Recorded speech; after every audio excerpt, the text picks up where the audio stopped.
Olá, amados estudantes, paz e saúde a todos. Aqui estou eu mais uma vez, professor Luiz Celso, para falar sobre Antiguidade Clássica na nossa segunda aula. A nossa primeira aula sobre Antiguidade Clássica, sobre a Grécia Antiga, nós falamos sobre a origem dos Jogos Olímpicos ligados aos deuses, falamos sobre a mitologia, como é que se originaram os deuses e as características da mitologia. E hoje, mais especificamente, nós vamos falar sobre a origem da Antiguidade Clássica, a própria conceituação do termo Antiguidade Clássica. Isso é fácil entender, queridos, quando a gente pega pela própria palavrinha aí o termo clássico. Quando a gente diz que algo é um clássico, o que que isso significa? A música clássica, um jogo que vai ser um clássico, um torneio que é um clássico entre grandes times. Qual é o sentido dessa palavra? Quando nós usamos esse termo clássico, é geralmente associada a palavras que indicam algo que serve como referência, certo? E por que essa ideia de referência? Justamente porque toda a cultura ocidental na qual a gente faz parte, o Brasil faz parte, nós fomos profundamente influenciados pelos gregos e romanos lá da antiguidade. Por isso que se utiliza esse termo clássico. Dentro das noções de beleza, das noções de verdade, de justiça, as próprias instituições públicas, o Senado, que surge lá em Roma, quando a gente fala das formas de governo e regime político, nós entendemos que a maior parte dos países do mundo hoje vivem modelos democráticos, vivemos formas de governo baseado em todo um ideal republicano. Então, queridos, daí toda essa influência e colocarmos a cultura da antiguidade como sendo algo clássico. Mas vale ressaltar um detalhe, porque às vezes se condiciona a achar que toda a nossa influência está ligada apenas à cultura greco-romana. Não é bem assim.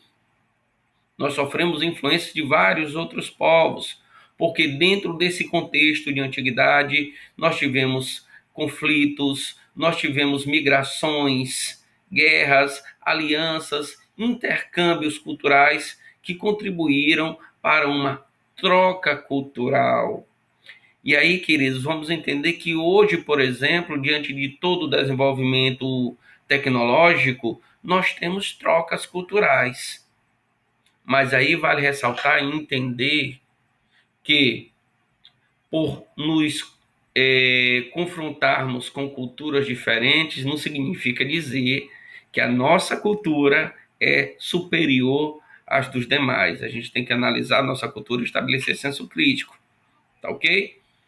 Porque não significa a ideia de colocar a nossa cultura como superior e sobrepor a nossa cultura à cultura dos outros povos, ou considerar os outros povos como povos inferiores por valorizarmos demais a nossa cultura. Beleza? Lindos! E essa ideia de antiguidade clássica, para falar da Grécia antiga e falar de Roma, a gente tem que entender até mesmo o contexto geográfico, toda a bacia do mar Mediterrâneo. Eu não estou mais falando de sociedades fluviais que surgiram nas proximidades de rios. Eu tenho agora sociedades que se formaram no entorno da bacia do mar Mediterrâneo. E se vocês pararem para observar um mapazinho aqui, ó, da Grécia Antiga, por volta do século 7, né, 6, 7 antes de Cristo, vocês vão perceber que a Grécia, queridos, ela era geograficamente bem maior se comparado com a atual Grécia. A Grécia Antiga, ela era dividida basicamente em três partes, tá? Existia a chamada Grécia continental, existia a Grécia insular, as regiões mais distantes, formada por essa bacia aí do mar Mediterrâneo, formada por várias ilhas, e a Grécia peninsular. Agora, além dessas três partes, eu tinha a Grécia ainda sendo abarcada por outras regiões, que é o caso aqui da Grécia asiática, então parte da Ásia, a região aí que corresponde à parte da Turquia, era a região grega, e eu tenho também a região da chamada Magna Grécia, que correspondia à parte sul aí, queridos, ó, o sul da Península Itálica, tá bem? Então, a Grécia Antiga ela abarcava todas essas regiões, a ilha de Creta, a região da Ásia Menor e a Península Itálica, o sul da Península Itálica. Tá bem, queridos? Uma região bem maior que a atual Grécia.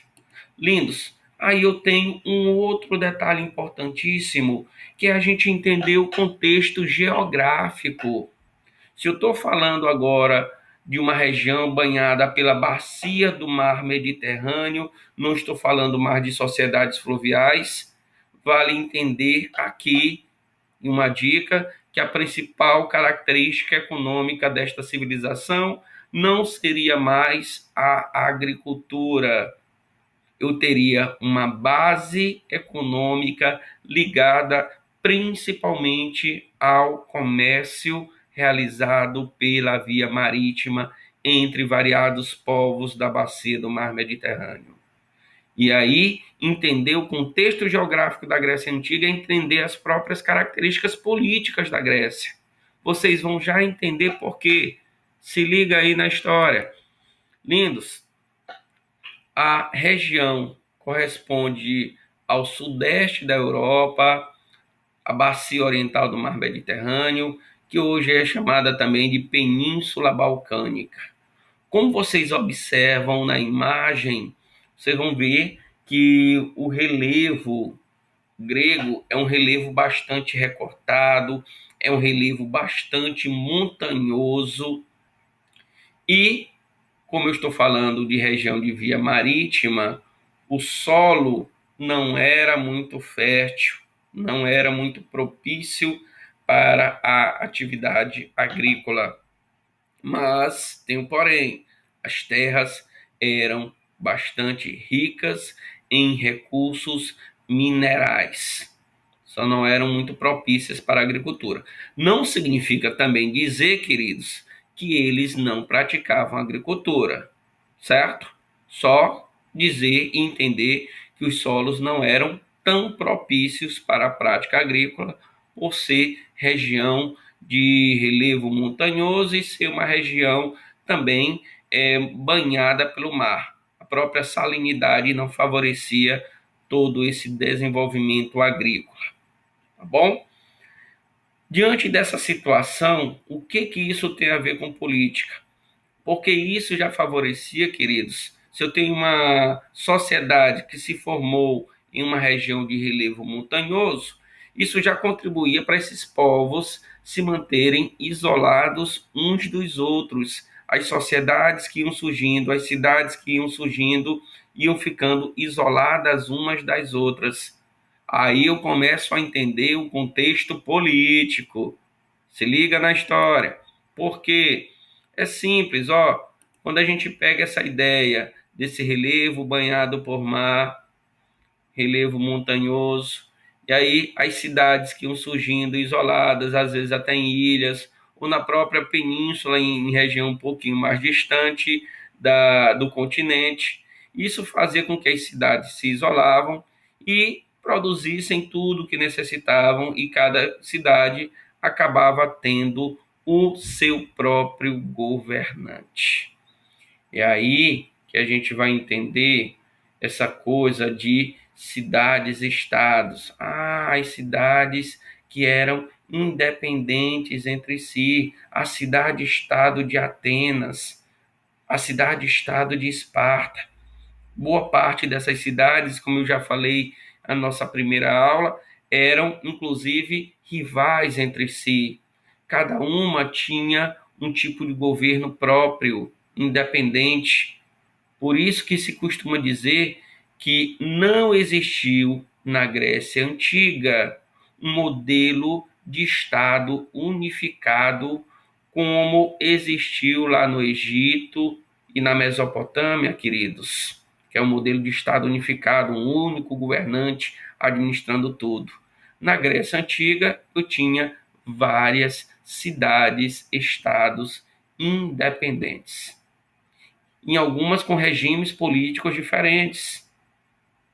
Nós vamos estudar isso mais à frente, que em Atenas eu tinha um modelo de democracia, uma sociedade democrática. Em Esparta eu já tinha oligarquia. Portanto, eu tinha cidades que tinham realezas e outras que viviam regimes políticos totalmente diferentes. Eu não tenho um único regime, eu não tenho um único poder centralizado. Seriam cidades independentes entre si. E aí, quando a gente fala dessa origem da civilização grega, nós vamos começar a entender que essa civilização surgiu principalmente a partir da civilização cretense, na ilha de Creta, na região já insular, tá bom? Fazia parte da Grécia insular. E a civilização cretense, também chamada de civilização minoica, ela surgiu bem antes da própria formação da sociedade grega. Ela surgiu 1000 anos antes. Era uma sociedade que vivia principalmente da atividade comercial e do comércio marítimo, a atividade mais importante da civilização cretense. Realizavam práticas de comércio com o Egito, nós já falamos disso aqui, o Egito realizando práticas comerciais da bacia do Mar Mediterrâneo, realizavam realizações comerciais com a Ásia Menor e até com a própria Grécia continental. É daí que eles vão levar para a região grega todas as suas características culturais, dentro das suas práticas comerciais, dentro do seu padrão cultural, até mesmo arquitetônico, que se dizia que eles eram grandes construtores, grandes palácios que já existiam na ilha de Creta. Gente, a ilha de Creta já era uma civilização que tinha características de uma sociedade hierarquizada, com intenso comércio, com uma classe de comerciantes enquanto elite social, e se diz que essa civilização cretense ainda chegou a desenvolver um sistema de escrita que foi chamada de escrita linear A. Qual é o porém, queridos, dessa escrita? Porque se diz que essa escrita ainda não foi totalmente decifrada. Por isso, em um dos aspectos da cultura cretense ainda são motivos de controvérsias, né, entre os estudiosos, ok? Por quê? Porque ainda está em estudo, mas muito do que se descobriu foi baseado na escrita linear A. Como eu disse ainda há pouco, essa civilização já tinha um domínio de técnicas avançadas de construções, de gigantescos palácios, já existiam obras até mesmo de canais, de sistema de esgoto, e se diz que o poder político que existia aí nessas regiões, nesses palácios, era um poder político que geralmente tinha fortes vínculos com a religião. Se diz que os reis, os governantes dos palácios eram associados à figura do touro. O touro, que era um animal que ocupava um lugar importante dentro dos rituais religiosos. E que esses reis eram chamados de Minos. É daí que surge o mito do Minotauro, Minos, né, o rei, Tauro, né, o touro, tá ok?